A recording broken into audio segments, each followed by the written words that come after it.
Hello, fourth year students. Today we have a new topic in literary criticism entitled Feminist Literary Criticism. It's important when we are studying modern schools of literary criticism to come across feminism, because we know that one of the products of the feminist movement was, let's say, the practice of this ideology on literature, or how literature is influenced by the new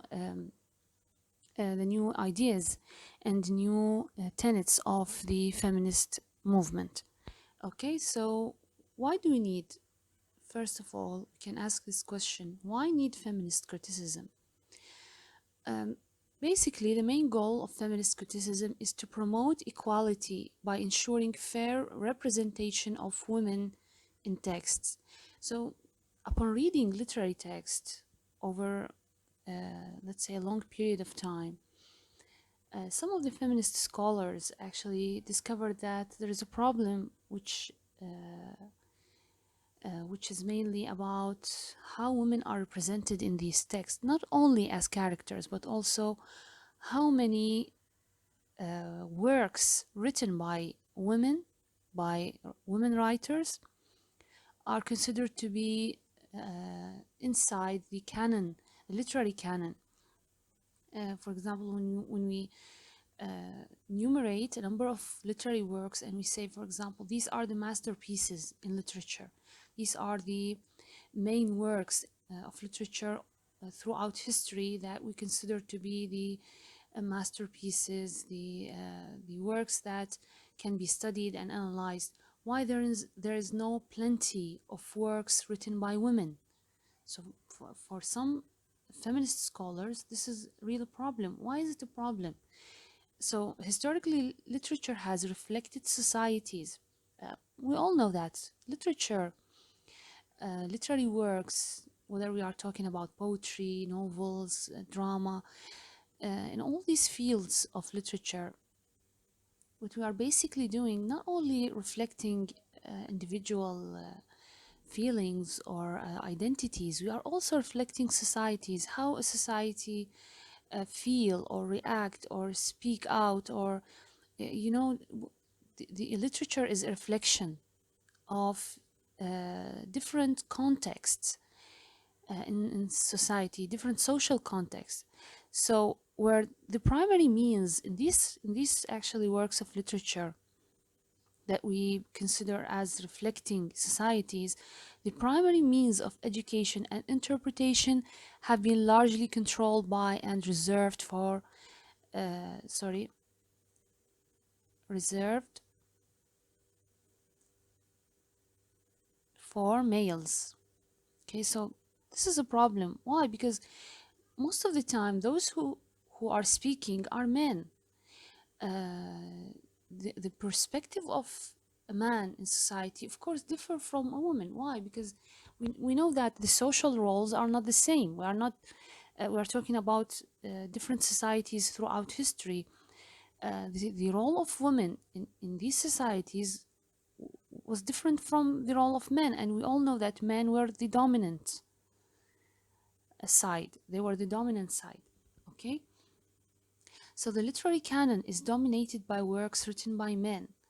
Even the female characters in literary text are presented by male authors. So imagine, I mean, the authors of, for example, a novel, and we have these different female characters. You see that what these women think inside the novel, of course, what they think is told, is conveyed to us through the author, and the author is a man. How can a man exactly know how a woman think? Or what if he's trying to impose his own point of view, regardless of how this lady or this woman in real life situation feel, or how does she think? You see, sometimes you can't know what a person feel unless you are in their shoes, unless you are able to be living the same experience they have. And this is of course impossible, but this is one of the arguments that feminist scholars were mainly having against literary works. Even the female characters in literary texts, we said, are represented by male authors. They were mostly rendered along stereotypes like temptresses, virgins, or victims. So upon reading these literary works, we discover that there is kind of stereotype. يعني شنو stereotype؟ يعني آراء مقولبة، يعني فد رأي أو فد فكرة يتم تداولها ويكون فد شيء ثابت يعني عند المجتمع وعند الناس إنه هاي الفكرة كذا. يعني women are either temptresses or virgins or victims, nothing other than these categories. So a male point of view has dominated literature. Okay, even when female writers of the early 19th century England, like Jane Austen and the Bronte sister, of course, you are students of literature and English literature. If you are a student of English literature, of course, you have read, you have studied works written by female writers like Jane Austen. When we look back in the early 19th century, we will discover that we had actually female writers. And they have become famous in their times, and their works continue to be read and analyzed even later, centuries later.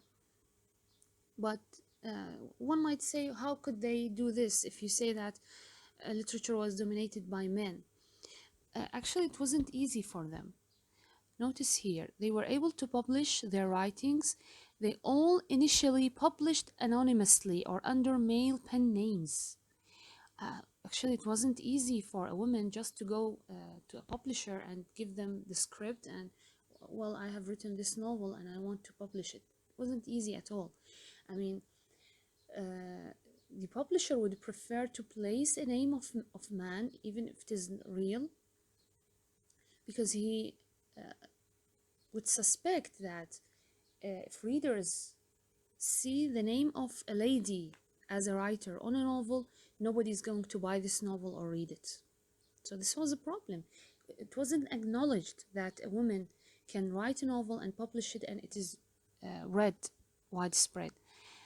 Okay, so in the beginning when they published, they were not able to do it freely with their real names. Even the Bronte's sister are very well known to have taken just the first letter of their names and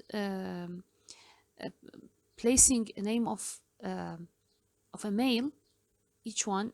For example, I'd like to remember one of them, Emily, I'm not sure, but she has taken just the letter E from her name and she took another name beginning with the letter E as male and placed it on the novel. If you go back to the early versions of their novels, the Bronte sister, you will find these names. Okay, so even when they wanted to establish themselves as writers, it wasn't something that was easy for them. More recognition of female writers as well as fair representation of women literary texts. This is the aim, this is the main goal for literary criticism, feminist literary criticism, that either they are writers or characters. In both cases, they should be fairly represented. So when the modern feminist era began in 1960s, actually the whole movement, the feminist movement began, it wasn't very old actually, it's something recent in the early 60s. It questioned many practices, including literature. Okay, it questioned social practices, it questioned political practices, and also it reached to literature. It involved two main projects.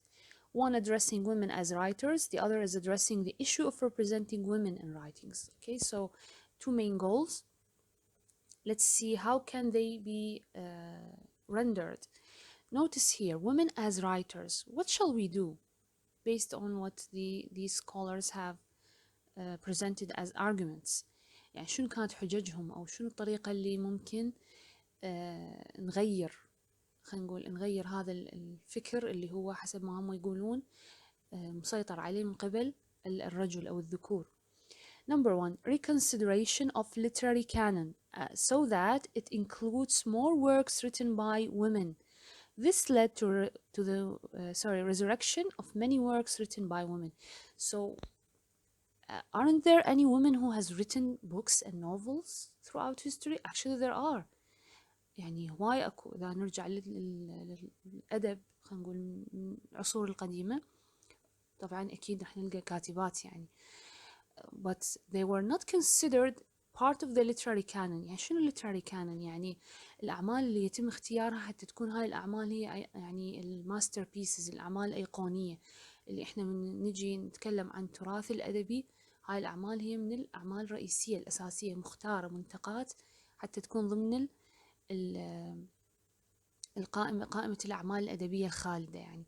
So writings by women were not as many as we could, or let's say as various as we could wish for them to be fairly represented.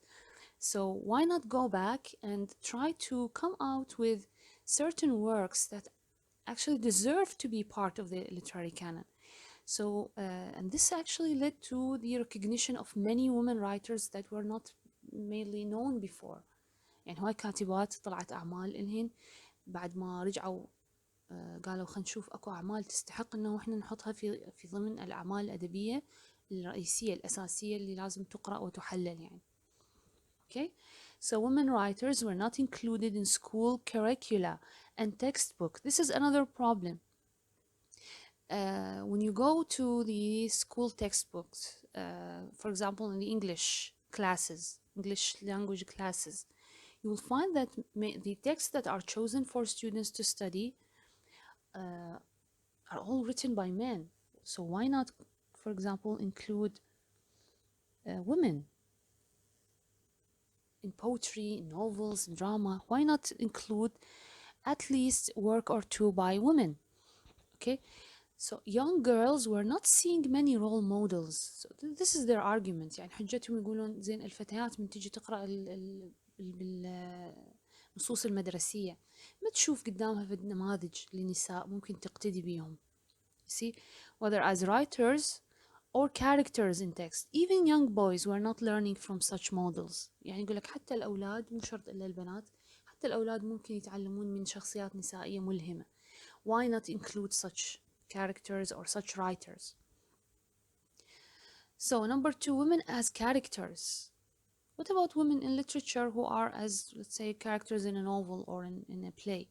They are usually shown as dependent, weak, and passive, seldom involved in romantic or domestic concerns only, while men are strong, active, and challenging, often solving problems. Okay, men are represented as acting in the world or acting on the world, but women are represented as recipients, receiving just what the man has to offer them. Okay, feminist criticism intends to look out for any kind of biased judgment, myths, or assumptions in literary text regarding women. يعني don't just give this typical image of women.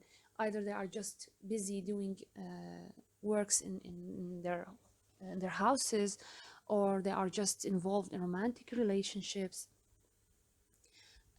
You should also show that women are actually able to be leaders, and we have women leaders in history. This is not something that we made up. This is real. We have women as leaders. We have women as adventurous, women who solve problems, who are active, who are doing great things in life. So why not represent these women in order to give a fair image about them? Okay, it's not only men who do these things. Women are also part of this world. So feminist literary criticism aims at rectifying this lack of visibility of women in literature. So this is the main goal. هذا هدفهم الأساسي، إنه النساء يكون لها تمثيل خلينا نقول منصف، سواء ككاتبات أو كشخصيات داخل الأعمال الأدبية. Critique of feminist criticism. So actually not all let's say writers, historians accepted let's say, the goals that feminist criticism was aiming to achieve. Actually, there are women writers who didn't accept these goals. يعني اكو بعض النساء الكاتبات هن نفس النساء كاتبات رفضن هاي الافكار. ليش؟ The feminist criticism is too narrow. يعني هذا نقد يتوجه للنظرية النقد النسوي، النقد الأدبي النسوي. Too narrow. Why too narrow? Being focused only on feminist themes and interpretations. So as if when they, for example, they bring this text and they want to analyze it, evaluate it, they just search for any kind of feminist themes and representations, and that's all. Sometimes these texts are not mainly focusing on these themes. Why limit them to such interpretations؟ يعني مرات اكو نصوص يمكن هواية تم تحليلها ودراستها وكذا، ولكن الفيمينست كريتيسيزم يجون يحاولون يحللوها، يخلوها كأنما هي الشيء الأساسي والفكرة الرئيسية بيها هي فكرة لها علاقة بالنسوية، أو لها علاقة بشكل المرأة أو تمثيل أو طريقة إظهار المرأة بالنص. يعني أكو أعمال يمكن قد تكون بعيدة عن الفكرة النسوية، ولكن هم ما يحللون أي شيء ثاني غير أنه مثلا أكو شخصيات قد تكون مو أساسية بالعمل، قد تكون هي شخصيات نسائية بس مو أساسية بالعمل، بس هم يجون يركزون على هاي الشخصيات ويهملون أي أفكار أخرى ممكن تكون موجودة بالنص، يركزون فقط على هاي الفكرة. So for some actually who criticized this feminist movement, they thought that this is too narrow, because after all, literature is it's very wide and various. So you cannot just focus on one idea. A literary work should be judged mainly for its literary merit, not by the effect of the writer's gender. يعني you see, literary works are artistic works. You see, so why should we think about the gender of the author, whether being man or woman? It's not important as the quality of the text. I mean, being a man or woman is not something that should affect the text or should be considered as a criteria for judging a text. أكو بعضهم هيك انتقدوا وقالوا كان رجل ولا كان مرأة، هو العمل الأدبي يعني يقيم بناء على المميزات الأدبية اللي بيه بغض النظر منو كاتبه. يعني some women writers did not accept to be labeled based on their gender. Okay, so some women refused these ideas. The act of writing is an artistic practice that should be based on the freedom of imagination and the power of the writer, regardless of their gender, to articulate some universal thoughts and feelings. So what if the author is a man, and what if he's the one who's expressing women's personalities or identities؟ يعني هي مو شرط. احنا يعني احيانا يكون كاتب رجل ولكن يمثل افكار او يمثل شخصيات نسائيه بطريقه مميزه يعني ومنصفه، واحيانا تكون كاتبه امراه بس تمثل خلينا نقول الرجال بطريقه غير منصفه. يعني المساله ما لها علاقه بالجندر، يعني جنس الكاتب سواء كان رجل او امراه مو هو اللي ياثر بهاي الحاله. اللي ياثر هي قد يكون تجارب ذاتية يمر بها الكاتب. يعني sometimes you see what makes a person gender biased, it is their own experiences, their own personal experiences, and personal experiences should not be generalized. Okay, not because you are a woman who has suffered maybe certain circumstances means that you should generalize these circumstances and consider that all women face the same things. It's not necessarily the case. Okay, so as a writer, what's so important is the artistic value of your work. Okay, and as a writer, you should maintain your freedom of imagination and your power as a writer. These are the important things that you should have, whether you are a man or woman. Okay, So thus feminist criticism unfortunately will end up doing exactly what they were fighting against in the first place. And you were fighting against kind of discrimination against women, but what you are doing is that you are limiting even more, you are limiting this representation of women, and you are making others look at you just because you are women. And this is what you are trying to fight from the beginning. يعني انتوا اصلا بالبداية هدفكم كان انه ليش هذا التمييز ضد المرأة من ناحية هي كاتبة او من ناحية هي شخصية في عمل ادبي. بس هذا التفكير هذا طبعا واحدة من الانتقادات ضد النسوية، النقد النسوي، يقول لهم انه انتم اصلا بفكرتكم هاي بطريقتكم هاي خليتوا التمييز يصير اقوى بعد اكثر. Okay, you are just using the same ideology that you are fighting against. Okay, so this is actually part of the critique against feminist criticism. Okay, I hope this was helpful and you have benefited from this lecture.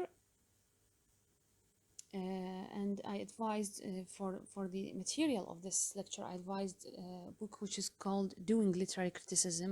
If you'd like to search for this title, you can find it on the net. It provides you with further reading. Hope to see you next time. Thank you so much.